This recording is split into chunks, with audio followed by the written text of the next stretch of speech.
All right, hello, Metal Maniacs. It's the Meista from Brews and Tunes. Cheers.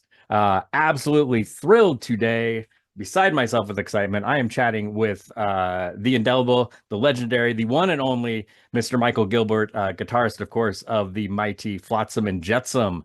Hello, sir. How are you? I'm doing good, Victor. Thank you. Thank you for having me on the show, and I'm glad to be here, man. Thanks. Yeah, very excited. And one of the reasons I mean I've always been a big fan of Flotsam and Jetsam and particularly your guitar work. But I'm also really excited to chat with you today because you guys have a brand new album coming out in what, like 9 days, like very soon, in the next week or two.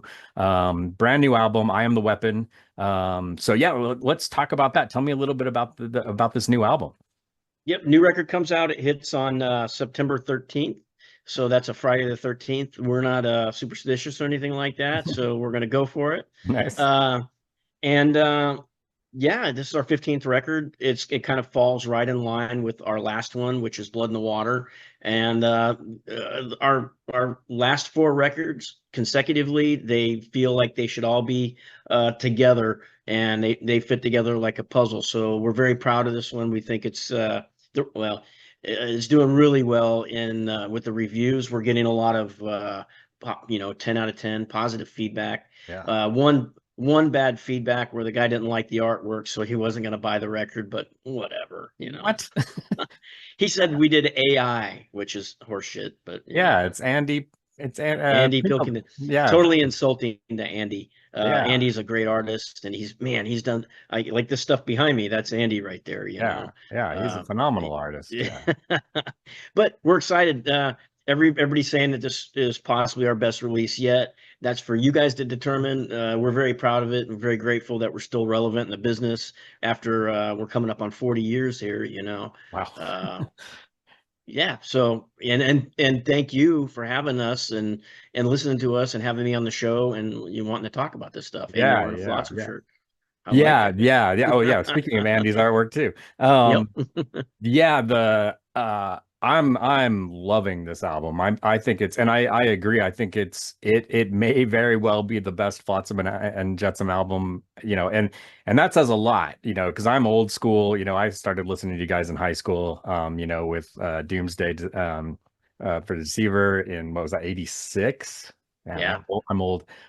So uh and those albums, those first albums are of course historic and will always have a huge place in my heart. But I mean, I think, yes, these last, like you said, these last four albums, and I read somebody else say this too, that like Flotsam just keeps getting better and better. Whereas, not to put down any other bands, but there's a lot of, bands of that same era that just kind of, in my opinion, is just my opinion, have kind of lost that mojo, lost. Whereas you guys just, I mean, you're energized. It sounds fresh and new and young.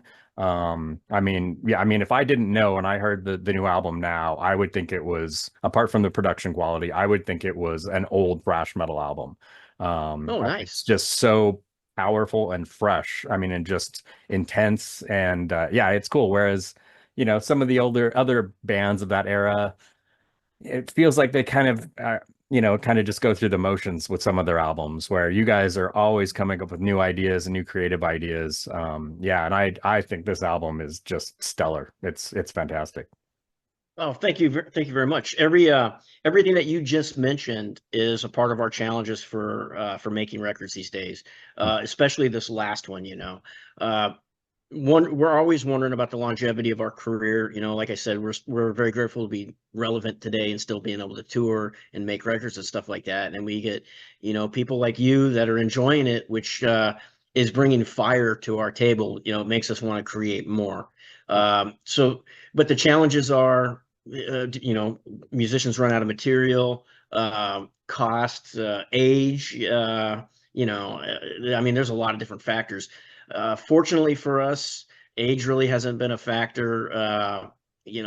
Cost coming up on stuff it's getting harder and harder to tour, but we're not going to let that hurt us or bring us down. We're still going to do it. You know, it might Yeah. cost us money to tour, or we might make less money doing it, but this is what we love to do. And one of the things that was a huge challenge for us. Is like, how are we going to top the last record, Blood in the Water? You know, because we thought Yeah. that was our best release to date. And so when we recorded this one, we as always, we each write, Steve and I write about 25 songs and submit them over to Eric AK and Ken Mary. And they put these big choruses and verses on it, and you know, kind of construct the song lyrically, and like chorus lines and vocal melodies and stuff like that. They do all that stuff. But and that's the challenge, is like, nobody wants to release a record that doesn't top their last one, you know. Right. And so when Yeah. we were recording this one, we're like, are we gonna, what are we gonna do, you know? Is it gonna be okay? And then when we got it back from mix from Jacob Hansen, we're like, okay, we know now that it's at least as good as the last one, you know. And so there was a bit of a okay, you know, we got through another one. And you know, there's tons of gas in the tank too. We're still on Yeah. fire right now. Steve and I are actually writing riffs for the next record. So Oh wow. Oh cool. Very cool. Do you and Steve write riffs separately? Do you get together and write stuff? Do you kind of bounce ideas back about each other? I mean, it probably depends on the song, but yeah, it depends on the song. It's like whoever spawned the song is usually the guy that plays the guitar solos and stuff. okay. And right now we're about 50-50 as far as what goes on the record. So if he writes a song that goes on the record, he'll pretty much do all the rhythms, and he'll always try to make a spot for me to do a solo on there or a double solo with him. And the same with me. I always try to make some room. But the fun part about it is like we don't let each other listen to our guitar solos until like a week before, Oh. because we're both going to go back and start re-record them going, shit, what this guy's doing, what the hell, man. And then so we're trying to top each other, so it's a good challenge, and it's a lot of fun to do that too, you know. And to play with a player that's actually pushing me to be better. And you know, I hope I do that with him too, you know. So we keep elevating what's going on. uh, and with that being said, there's so many good guitar players out there, man. It's hard to keep Oh, up yeah. with some of these guys. Well, I can't keep up with them. I'm just gonna say, oh, you got like Brandon Ellis and Jeff Loomis and those guys. Holy shit! Yeah, yeah. There's Wow. Yeah, I well, think I that's have from to a different planet. Dude, yeah. if I'm talking too much, just tell me to shut the hell No, up. no, no, no. This is great. No, this is I awesome. do that. No, no. People want to hear from you, not me. And that's the thing. I was just going to interject there is, as far as, I mean, don't sell yourself short. I think the particularly on the new album, and particularly the song which is released as a single, the a new kind of hero. Your guitar solo on that song is I think that's one of your best ever. I mean, that is Oh, just thanks. fire. That is incredible. I love that your tone, and it's just this fast, fiery monster solo. And I mean, and the riffs on that song anyway are just perfect. I mean, that's like just the perfect metal song in Oh, my opinion. thank you. The solo on that, the reason why I wrote it like that is it's almost like Superman going, you know, he's flying and trying to climb over, you know, fly over this building. He's getting to the top. So the riffs, it's not chromatic, but it just keeps building. It keeps going up and up and up, and it finally peaks, and you go over the top, and then the third chorus comes in after that. So Nice. yeah, you know, I know that's it's kind of a weird way to look at it, but sometimes I got to vision the songs in order to do something like that, you know. Interesting. Yeah. Whereas before, and you know, you wanted to talk about some of the classic stuff and go back to some history. You know, I didn't write my solos back then. A lot of times they just pressed the record button and I just went for it, you Oh, know. okay. Interesting. And but now you know, I'm writing more of my solos out. There are parts where I like to do some improv stuff from time to time, but for the most part, all my newer stuff is wrote out. And same with Steve's. Okay. Nice. That's cool. Steve's Yeah. got, oh man, that dude. Like, I should learn some of his guitar solos on this record because he's just on fire on this record, man. His vibrato is great. His legato, he's a great player, man. He's Yeah. really good. Yeah, and I think you guys really play well off of each other, especially in the live, in a live setting. I've been lucky enough to see you live, and Yeah, it's just, I mean, and that's true of the entire band. I mean, it's you guys are tight, but at the same time, it looks like you're having a blast on stage. Like it seems like you guys really feed off of each other's energy as well as the crowd's energy. But it seems like you guys really feed off of each other well, and you can tell when a band enjoys playing with one another. And you can definitely, yeah, F and J, you can see that when you guys are on stage, you guys really have fun. Like you've always got smiles on your faces and yeah, and Yeah. just yeah, a lot of energy. You can tell that you guys have played together for a long time, but you're comfortable playing with each other, but you also have fun playing with each other. And that's, as a audience member, as a fan, that's just fun to watch. Because it kind of sucks when you go see a band and you can tell they're just kind of going through the motions, and they don't even like each other. Yeah, that's the thing. Even if we didn't have a band together, I think I'd still talk to these guys on a day-to-day basis. So playing in a band with them is just kind of a perk. Mm. But man, we're always we're always trying to mess each other up in a funny way. We're always playing pranks on each other and stuff like that. Oh, really? And everybody's got a really good sense of humor in the band, and so it makes it even more fun. Yeah, we should have been like doing like a day-to-day diary type thing because so much stuff has happened where you're just like, did that really happen today? Oh my Wow. God, it's just you can't, and you've heard this before. You can't write this shit down. Right. I Yeah. don't know if I can cuss on your show Oh, or not, feel but free. Feel free. okay. Yeah, But feel yeah, just every day is like a new adventure, and it's just I think that's why we're laughing most of the time because it's just so much fun stuff happens. nice. It'd be cool if you guys did like a video, like a yeah, video journal of your next tour, or even like I know you're doing I mean it's not until January, but 70,000 tons of metal. You guys will be doing that. So that'd be cool to kind of get your perspective of that of the ship and playing that show. Yeah, I'll have a GoPro with me and some camera gear. I like doing stuff like that. There's been a couple tours that I've documented where I think Overkill. I did the Overkill tour, and then there was the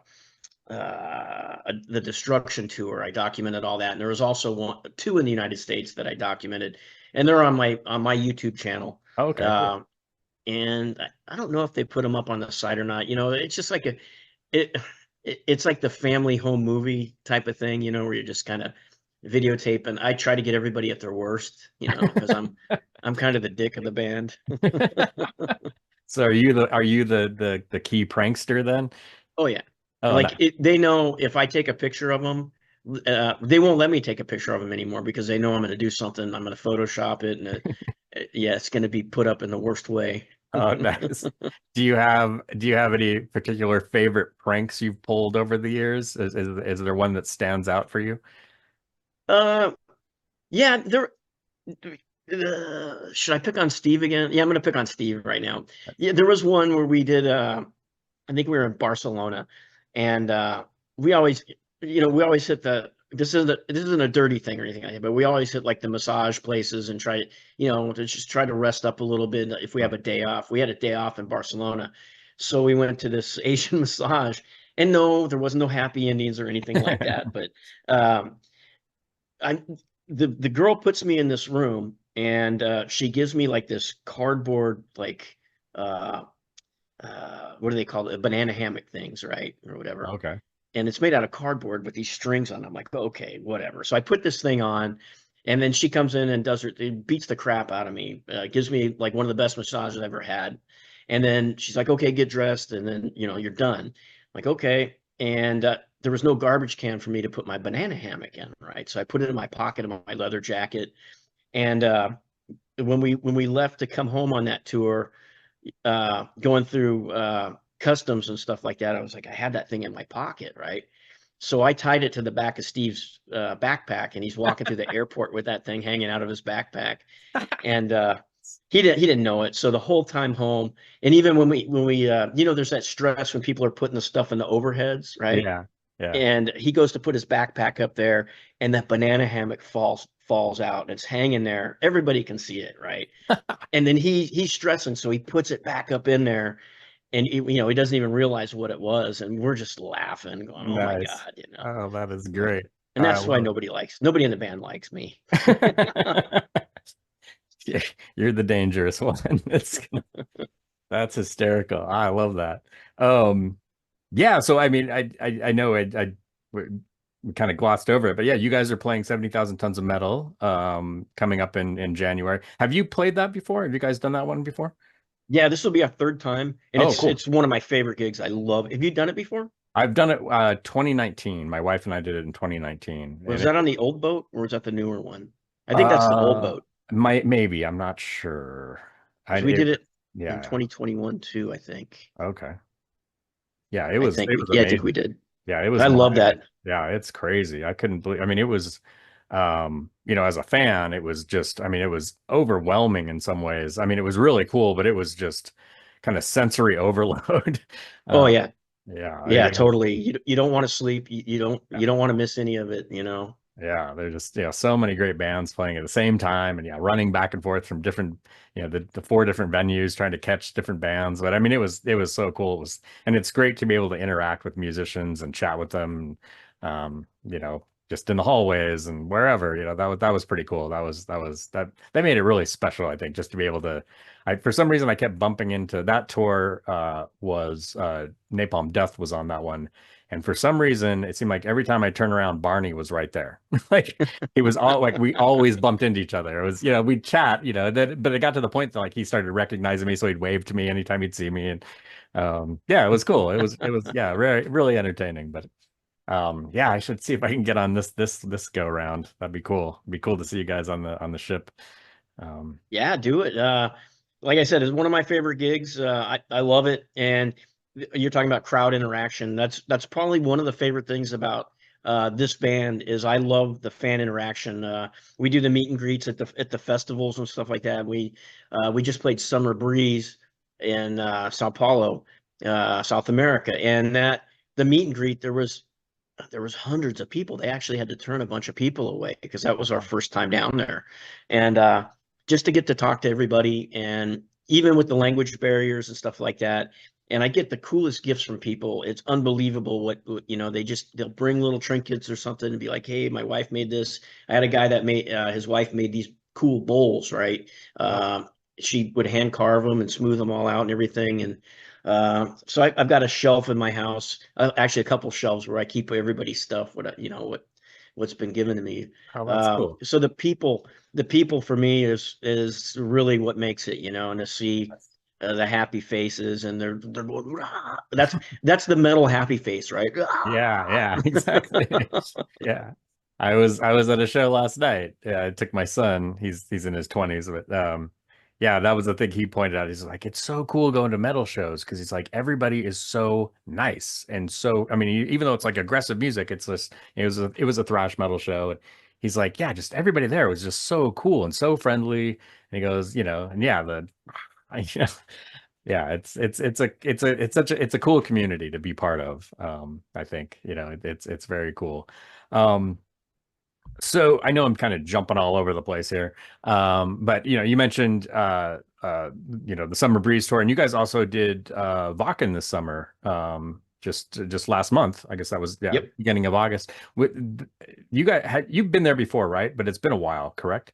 Yeah, we played it once before, pouring rain, and I guess that's pretty standard for Vakken. It's all everybody's got their galoshes out, because it's a foot of mud everywhere. All But right. this time there wasn't any rain, and it was hot as hell. Oh, But still, like Vakken's the Super Bowl, it's that and Hellfest are the two biggest concerts on the planet, and for our community, and so to be asked to play at that, it's an honor for that concert and help and any of these festivals. It's just an honor to play at it, especially Vakken. You yeah. never know who you're going to run into, and it's just fun, man. It's just a lot of fun. And just a giant sea of human Yeah, human and I think they said interaction. 96,000 people this time, which I Man, think is I don't think it's capacity. I think capacity is like 120 or something like that. It's jeez. insane. Yeah, that's got to be wild. Is it overwhelming at all? Like when you first walk out on stage, just to see that, to see the sea of people, is it, or I mean, you're a professional, you've been doing this for a long time, but I would imagine I that's still get so scared. big. You still get scared? I do. Thank God for beer because Yeah. there before I Cheers to even that. drank beer. Yeah, I'm still in the morning here, so there's Okay. coffee pretty much. So But that's going to change in about 2 hours. It'll change to Mhm. Coors.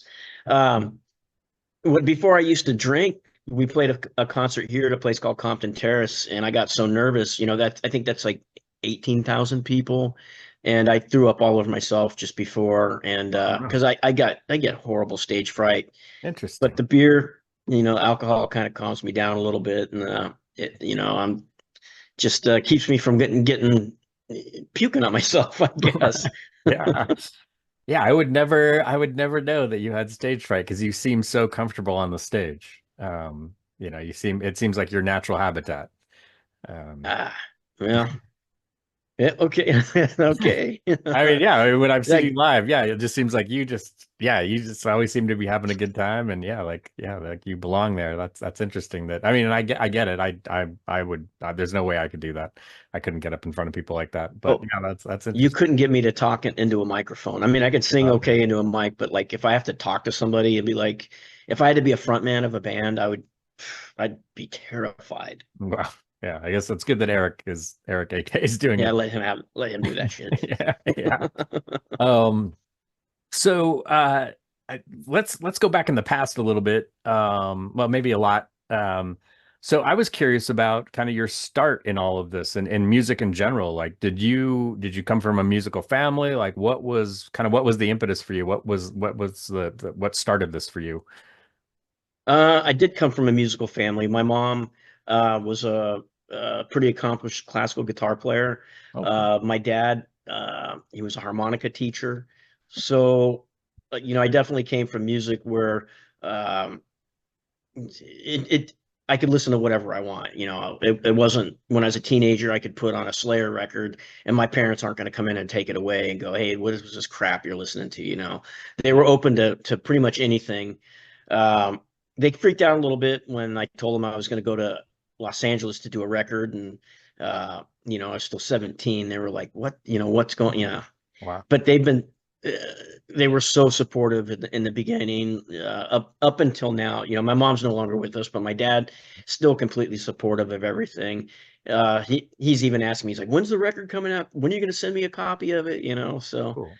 uh, yeah, that I think that's what started it. Just my parents used to listen to AC/DC and stuff, and that was always on. The rock music was always on. Cool. Cool. Did you did you start with guitar first? Is that kind of did you go down that path? And Yeah, I started on guitar, and once they found out that I was serious about it, my mom bought me a it was a $19 guitar from Kmart, and I still have it. And it oh, actually cool. isn't that bad of a guitar. It's okay, stays in tune. I can still play it. But she bought me that guitar, and once they knew I was going to stick with it, they ended up buying me, a Les Paul and get me something that's really rocking. Nice. And then I stuck with it, made some records with Flotsam, ended up going back to college after that. I was going to go back and get my degree in music, but uh, I got sidetracked by a lot of touring and making more records and stuff like that. So I only got about halfway through, and I was like, a little too much for me. Gotcha. Yeah, I was curious about that. I was going to ask you about that because I know you left Flotsam and Jetsam for like 10 years. About 10 years. Yeah, yeah. So it was mainly to go back to school and um That During that time, yeah, I did go back to school, but I pursued a different degree. I ended up going back and getting my degree in computer science, and oh, nice. plus single father raising my kids. So, Hmm, and I mean, there was a lot of reasons why I left, but another big reason was our management at the time. I gotcha. did not get along with our management, and I kind of get put that out there, either him or me, and then I made the decision for them. Said, no, I'm not dealing with this guy anymore. And to Gotcha. this day, the guy won't even be in the same room with me because he knows I'll rip his fucking head off. Yeah, good. What made you decide to return? Because that was what 2010, I think, is when you came back.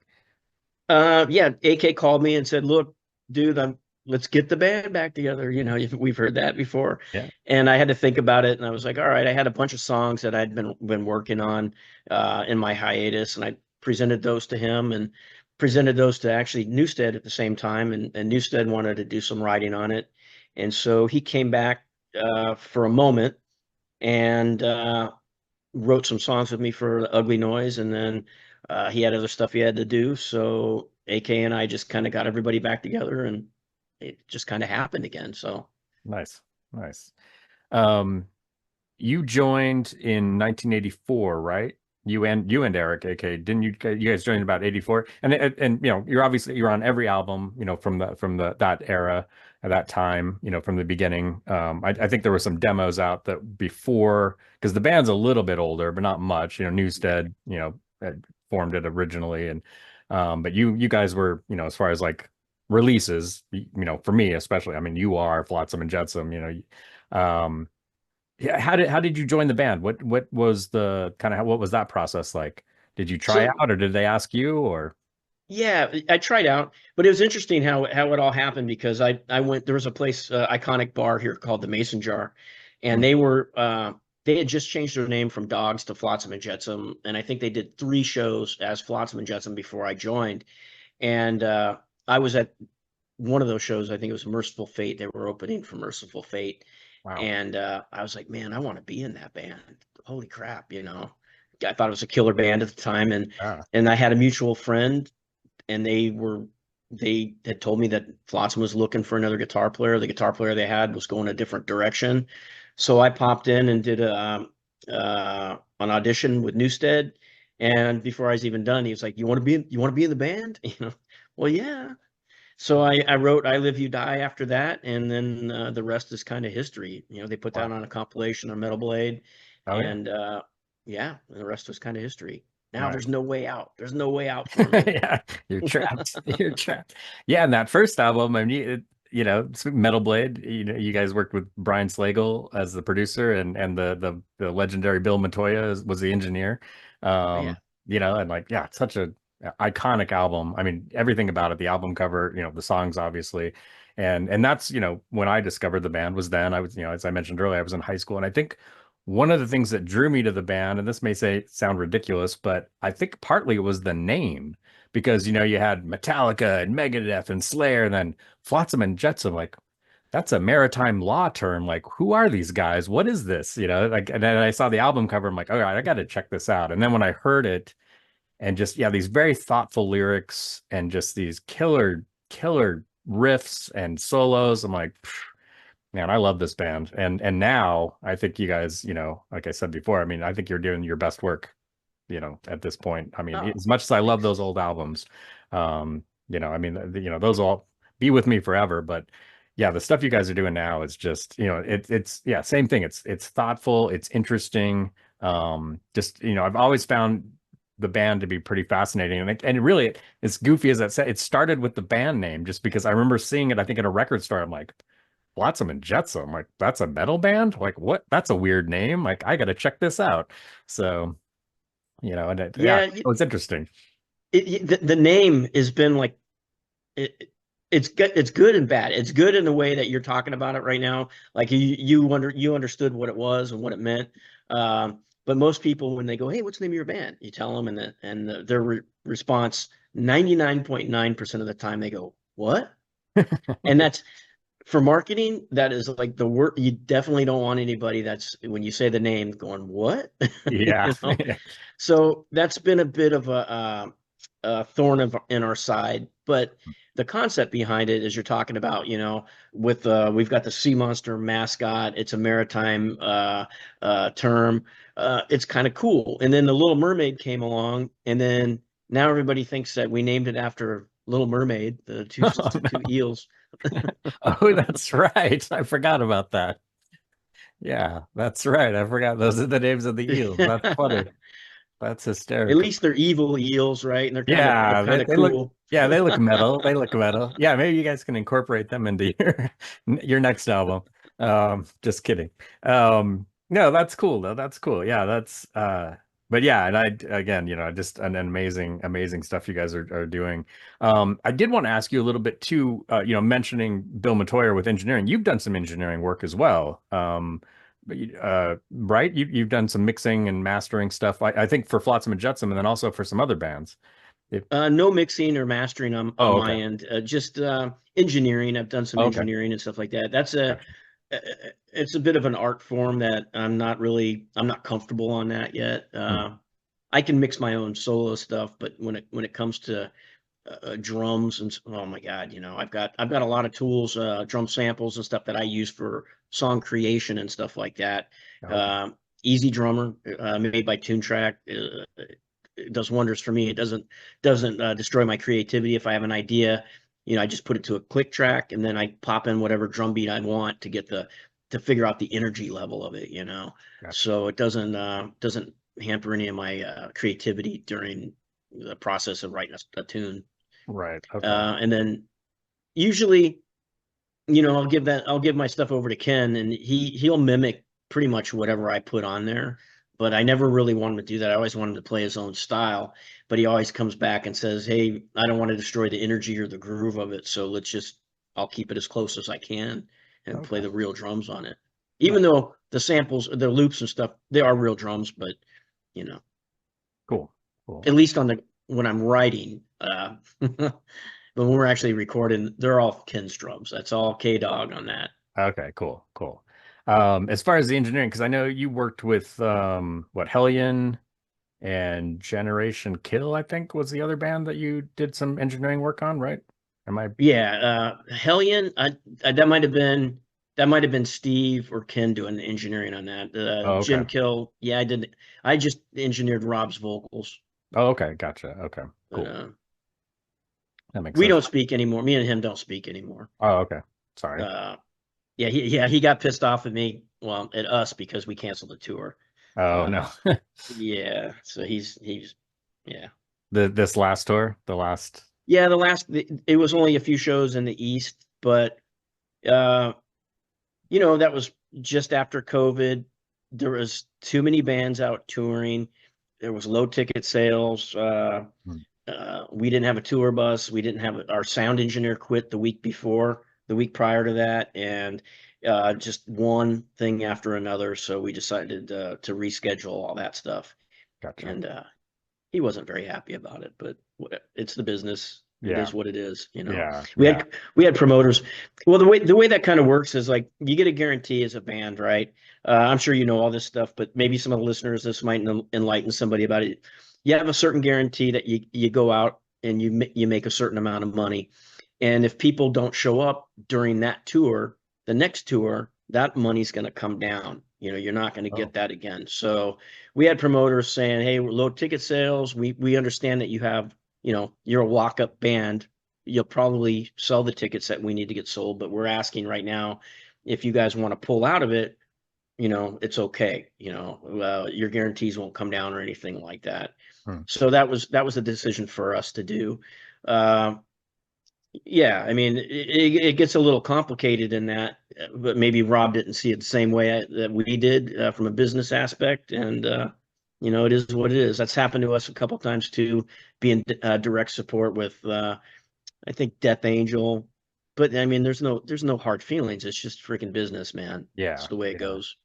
Yeah. And I think that's the thing that's sometimes tricky, especially for us fans, to understand that, because it's this very personal, artistic thing for us, but it's also a business, like you said. And yeah, I mean, you can't just, it always baffles me when I see, especially on Facebook, like, fans that are mad because a band isn't going to their town in Oklahoma. And it's like, well, they can't draw a crowd. I mean, yeah, you want them to drive out of their way to go to these, they just don't understand the business aspect of it. That like, yeah, the band needs to make money. And yeah, you want them to play in Tulsa and they don't have a following there apart from you. So it's like, yeah, I mean, it doesn't make sense. Yeah, it's a Or fine line. Oh yeah, yeah. I'm sorry. Go ahead. no, is say, or, Or yeah, it's like way out of the way for the tour and they don't book the shows necessarily. There's a they're promoters, it's the record companies involved. And yeah, there's a lot of aspects to it where I think, sometimes people don't realize, the complexity and of a tour and yeah. what that actually looks like and the logistics of that.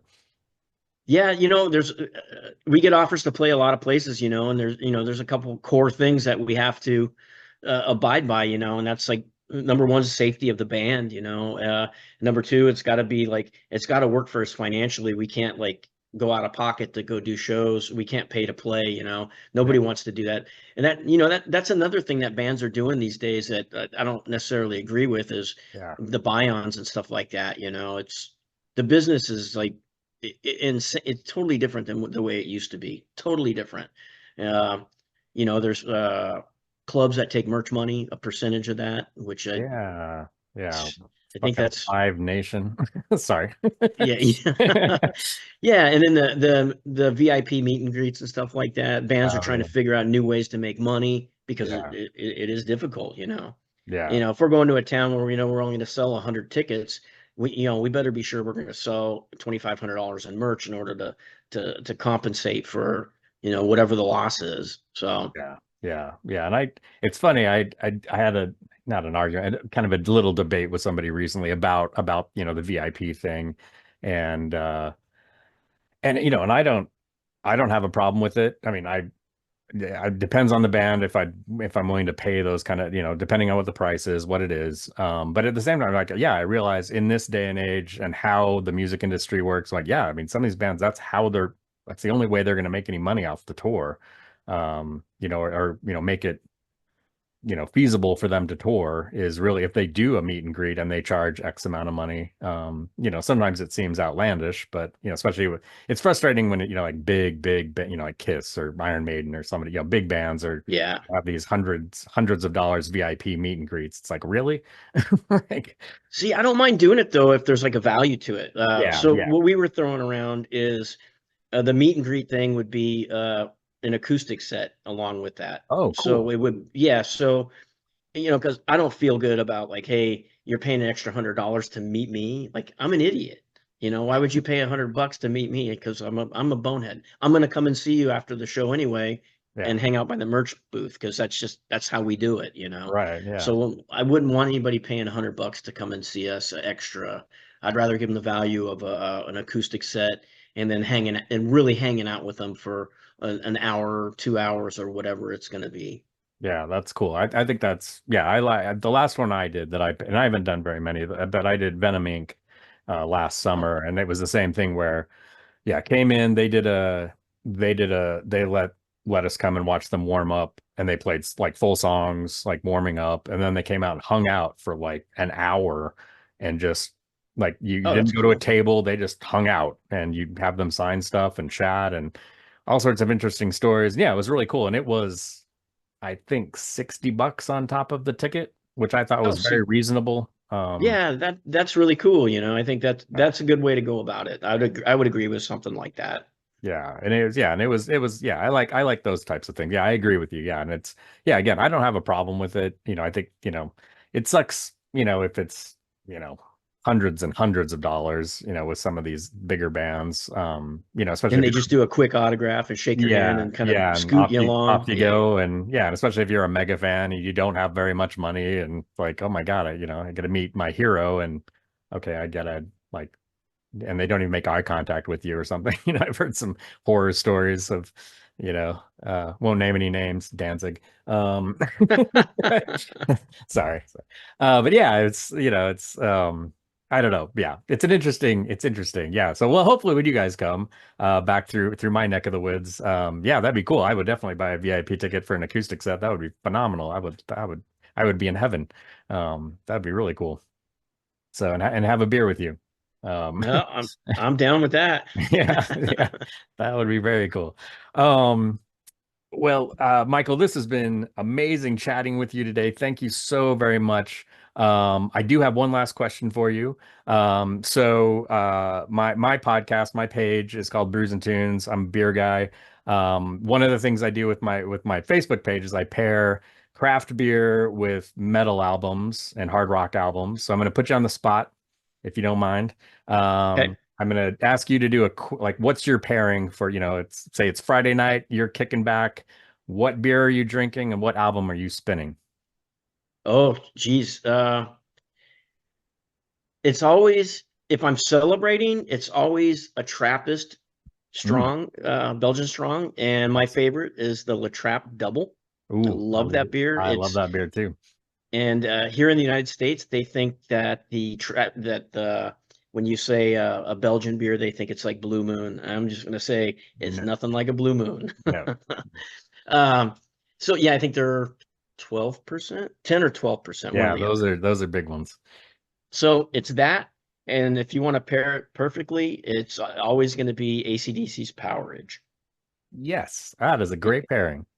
Yep, and usually right around like a whole lot of Rosie, that's when the buzz kicks in. Right on. Perfect timing. Oh, that's great. I love it. This is the, I think that's the best pairing I've had on here when I've asked people to do pairings. That is genius. I love You it. should try it. You I should might try it sometime. I might have to steal that. I may be stealing that. I think I will. Again, Michael, thank you so much. For those of you watching, if you're not following Flotsam and Jetsam, do it now. And also pre-order the album. You can do it on, you can go to their website, you can go to their Facebook page. You can pre-order. I pre-ordered my vinyl well in advance. Hopefully it's coming. Well, yeah, hopefully I'll get it on the day of the release. That'd be awesome. But yeah, so check out in the descriptions below. I've got the links, and I think if you don't mind, I'll probably add a link to your YouTube channel too, so people can check out your videos and Yeah, absolutely. from on the road. So There'll be again, another Michael, one for 70,000 tons after it's over too. So yeah, thank you for doing it. And yeah, dude, thank you for having me on your show, Brews and Tunes. Victor, thank you so much, man. Thank you. yeah, this has been an honor. Thank you, and a pleasure. I've had a blast. Thank you so much, Michael.